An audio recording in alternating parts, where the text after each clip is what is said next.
Diasco Foot, miroir du football de la diaspora congolaise.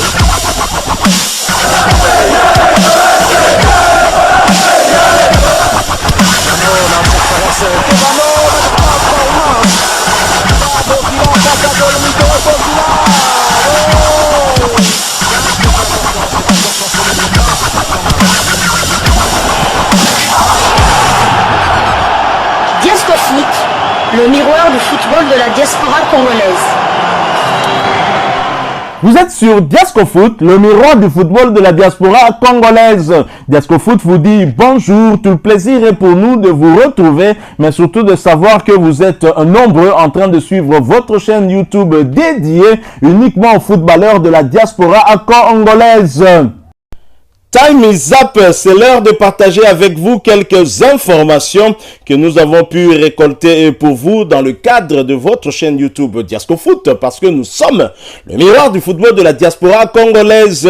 Et ce week-end était plutôt prolifique pour bon nombre d'internationaux congolais. Nous allons parler aussi des binationaux congolais qui se sont illustrés, qui ont du moins joué avec leur club en championnat. Et nous allons débuter ce numéro par la France, où se poursuivait le championnat de la Ligue 1, championnat français de première division, où l'international congolais Samuel Mutusami était décisif avec son club, le FC Nantes.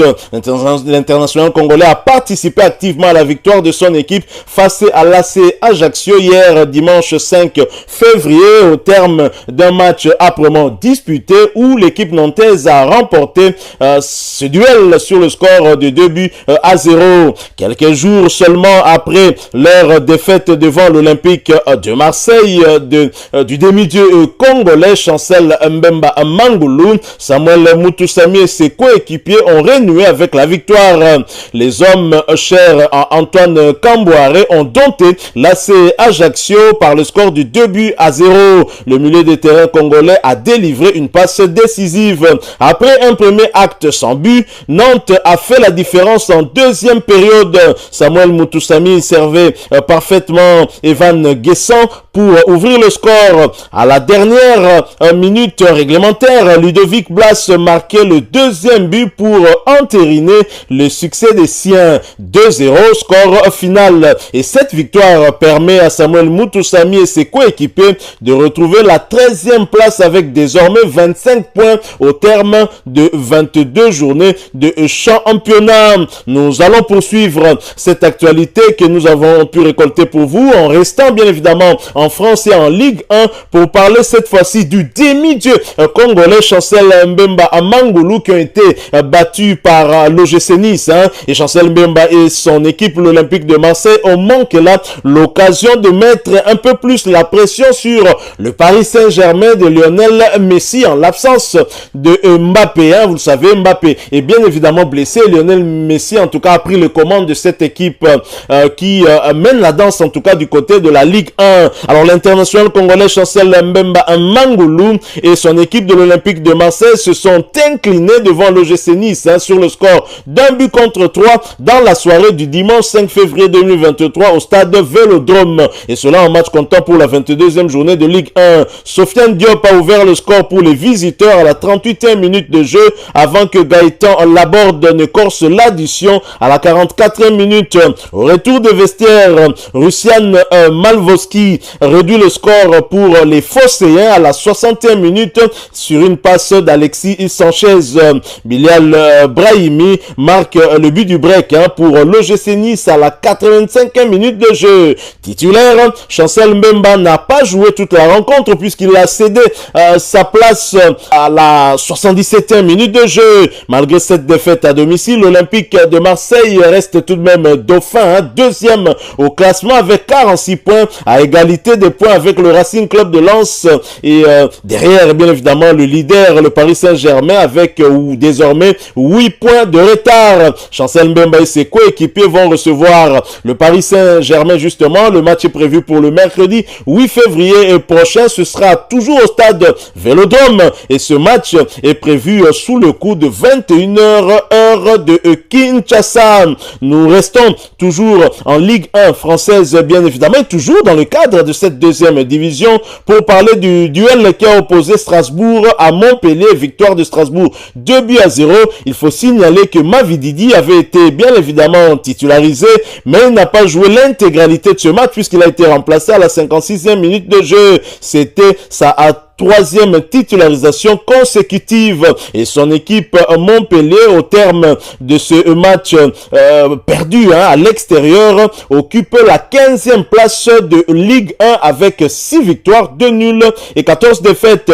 31 buts ont été inscrits par eux contre 45 encaissés. Mavididi quant à lui à 726 minutes en termes de temps de jeu sur les 1980 possibles. Il a participé à 11 des 22 matchs de son équipe et a inscrit 22 buts et délivré une passe décisive. Alors prochain rendez-vous pour Mavididi et Montpellier, ce sera pour le compte de la 23e journée de Ligue 1 et Montpellier va recevoir le Stade Brestois. Le match est prévu pour le dimanche 12 février 2023 sous le coup de 15h heure de Kinshasa. Toujours en Ligue 1, Lorient recevait Angers, match nul et vierge entre les deux équipes. Gédéon Kaloulou, l'international congolais, était bien évidemment titulaire. Il a joué cette rencontre et cela pour la 3e fois consécutive.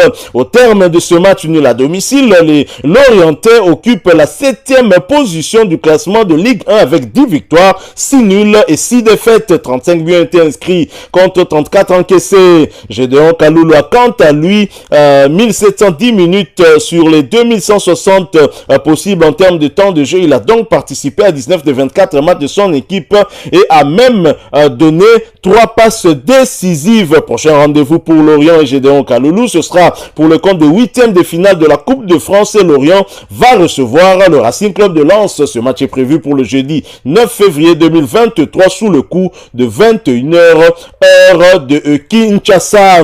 Nous poursuivons ces quelques informations que nous avons pu récolter pour vous, mais nous quittons l'Hexagone, nous quittons la Ligue 1 française, nous allons aller du côté de la Serie A italienne pour parler d'un binational congolais et nous y allons après cette courte pause. Diasco Foot, le miroir du football de la diaspora congolaise. En Italie, on jouait la 21e journée de Serie A et il y avait le derby milanais où l'Inter de Milan recevait l'AC Milan. Défaite pour l'AC Milan sur le score d'1-0. Pierre Kaloulou a joué l'intégralité de cette rencontre et cela pour sa 3e fois consécutive. L'AC Milan, après cette défaite au terme d'un match âprement disputé, occupe la 6e position au classement de Serie A avec 11 victoires, 5 nuls et 5 défaites. 37 buts ont été inscrits contre 30 encaissés. Quant au binational congolais Pierre Kaloulou, il a 2167 minutes sur les 2550 possibles en termes de temps de jeu. Il a participé à 28 des 28 matchs de son équipe. Et prochain rendez-vous pour Pierre Kaloulou ainsi que son club l'AC Milan, ce sera pour le compte de la 22e journée de Serie A et la réception de Torino. Ce match est prévu pour le vendredi 10 février 2023 prochain sous le coup de 20h45 heure de Kinshasa. Nous allons quitter l'Italie et sa Serie A. Nous allons aller cette fois-ci du côté de la Suisse en première division pour parler d'un autre international congolais, Jonathan Okita, qui a sauvé son club de Zurich en grande difficulté cette saison. Le FC Zurich s'est remis à l'international congolais Jonathan Okita pour se sortir de cette mauvaise passe et donc quitter provisoirement la dernière place de la Super League, championnat suisse de première division. En déplacement, Zurich a pris le dessus sur le FC Sion sur le score étriqué de 0 but contre 1. Au cours d'une rencontre plutôt équilibrée, les deux équipes ne sont pas parvenues à faire la différence au cours des 45 premières minutes et c'est au retour des vestiaires que le Congolais permettait à son club de s'extirper du piège de leur hôte sur penalty. Nous sommes là à la 59e minute. Les deux formations n'ont plus réussi à trouver le chemin de filet malgré quelques occasions de part et d'autre. Court succès mais combien important et très capital pour Zurich qui totalise 2 désormais 19 points après 19 journées de championnat. Nous restons toujours en Suisse, mais cette fois, nous allons du côté de la deuxième division où le FC Wil recevait l'AC Bellinzona. Défaite de Bellinzona sur le terrain du FC Wil sur le score de 3-0. Et le gardien titulaire de l'équipe nationale de la République démocratique du Congo, Joël Kasumwa, avait été titularisé dans les perches de son équipe. Il a d'ailleurs disputé toute la rencontre pour la 7e fois consécutive. Au terme de cette lourde défaite à l'extérieur, Bellinzona occupe la 8e place du championnat suisse de 2e division avec 7 victoires, 2 nuls et 11 défaites. 24 buts ont été marqués contre 39 encaissés. Joël Kasumwa a 1542 minutes sur les 2070 possibles en termes de temps de jeu. Il a participé à 18 de 22 matchs de son équipe. Il faut signaler également que sur les 18 matchs qu'il a disputés, il y a à son actif 3 clean sheets cette saison. Prochain rendez-vous pour Bellinzona et Joël Kasumwa, ce sera pour le compte de la 21e journée du championnat suisse de 2e division et la réception de Schaffhouse FC. Ce match est prévu pour le dimanche 12 février 2023 sous le coup de 14h15 minutes heure de Kinshasa. Nous allons quitter la Suisse pour aller cette fois-ci du côté de la Liga Buin, championnat portugais de première division, pour parler d'un autre binational congolais, mais nous y allons après cette courte pause. Diasco Foot, le miroir du football de la diaspora congolaise. Au Portugal, on jouait la 19e journée de la Liga Buin, championnat portugais de première division, et Braga recevait Famalicão. Belle victoire pour Simon Banza et ses coéquipiers à domicile sur le score de 4-1. Et le binational congolais Simon Banza s'est même illustré à la 79e minute en inscrivant un but. Il faut signaler qu'il était titulaire. Il a d'ailleurs disputé l'intégralité de cette rencontre. C'était sa deuxième titularisation consécutive. Sporting Braga occupe la 2e place du championnat portugais de première division avec 14 victoires, un match nul et 4 défaites. 43 buts sont à leur actif contre 19 encaissés. Quant à Simon Banza, il a 1508 minutes sur les 2880 possibles en termes de temps de jeu. Il a participé à 28 des 32 matchs de son équipe et il a déjà à son actif 8 buts inscrits et 2 passes décisives. Bravo donc à Simon Banza qui continue à s'illustrer du côté du Portugal. Et le prochain rendez-vous pour lui et son équipe, ce sera pour le compte des quarts de finale de la Coupe du Portugal et la réception de Benfica, un match compliqué qui aura lieu le jeudi 9 février 2023 sous le coup de 21h30 heure de Kinshasa. Nous allons quitter le Portugal pour aller du côté de la Grèce pour parler d'un autre international congolais. Il s'agit bien de Bakagol, Cédric Bakambu, qui a dû partager l'enjeu. Son équipe, l'Olympiakos, n'est pas parvenu en tout cas à prendre le dessus dans le derby qui l'opposait à PAOK. Et l'Olympiakos s'est contenté d'un petit point et ce match est soldé sur le score nul et vierge. Aucun des deux clubs n'est parvenu à inscrire le moindre but. Les deux équipes restent respectivement donc au terme de ce match nul, le 3e et 4e au classement du championnat grec de première division avec 43 points chacun. Cédric Bakambu avait été titularisé mais il n'a pas disputé toute la rencontre puisqu'il a été remplacé à la 75e minute. Bakagol qui s'était illustré lors de la journée précédente est resté muet au cours de ce match. Alors nous allons quitter la Grèce mais nous n'allons pas très loin. Nous allons du côté de la Turquie voisin pour parler d'autres Congolais qui ont joué. Nous allons parler d'Arnaud Loussamba qui a connu une nouvelle défaite.